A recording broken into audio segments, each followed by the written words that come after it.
टिकलू और उनके चूजे। दहाई।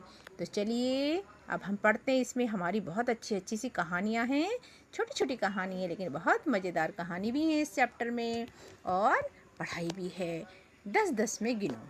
तो इसमें बच्चों एक टिकलू किसान है जिसके पास बहुत सारे चूजे हैं।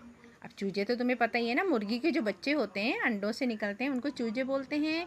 उसके बाद बहुत सारे चूजे थे और वो शैतान थे, इधर से उधर घूमते रहते थे, चुलबुले थे। और जो लोमड़ी थी ना, मौके का फ़ायदा उठाती थी और रोज़ एक चूजा खा जाती थी।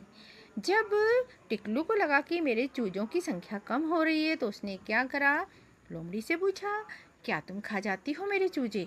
तो लोमड़ी ने कहा, क्या बात करती हो, मैं तो तुम्हारी दोस्त हूँ, क्या मैं ऐसा कर सकती हूँ?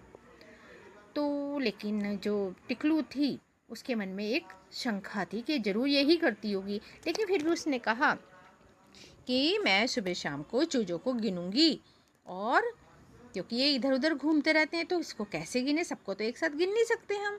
तो उसने क्या सोचा कि मैं इनको 10-10 चूजों को ना एक एक टोकरी में रखूंगी और तब गिनूंगी। ठीक है, अगर गिनती कम हुई तो लोमड़ी की खैर नहीं, इसका मतलब गिनती कम होने का मतलब क्या है कि लोमड़ी ने चूजा खाया। तो उसने क्या करा, टोकरियाँ ली और 10-10 एक एक टोकरी में रखी। सारे चूजे कितनी टोकरियों में आ गए, 10-10 की संख्या में 5 टोकरी में, और 2 ऊपर 2 नीचे आपको दिखाई दे रहे हैं। ये चूजे बाहर रह गए, इनको टोकरी में जगह नहीं मिली। ठीक है, 4 बाहर थे और 5 टोकरियों में 10-10 चूजे। तो बच्चों कितना हो गया, 5 बार अगर हम 10-10 को जोड़ते हैं तो कितनी संख्या हो जाती है, 50। 10, 20, 30, 40, 50, और 4 चूजे जो टोकरियों से बाहर रह गए थे। तो कुल मिला के कितने हो गए, 50 और 4 54। 50 और 4 54 चूजे।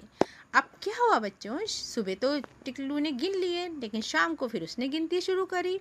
उसने देखा कि जो 10-10 से चूजों से भरी हुई कितनी टोकरियां थी, 5। ठीक, और 4 चूजे बाहर थे, लेकिन उसको अब कितने चूजे बाहर दिखाई दे रहे हैं, केवल 3। तो 50 पहले और टोकरियों में और 3 बाहर, तो कुल मिला के 50 और 3 53, यानी कि 54 में से एक चूजा गायब हो गया। तो कितने बच गए, 53 चूजे। और फिर उसके बाद टिकलू ने लोमड़ी की खूब डांट लगाई।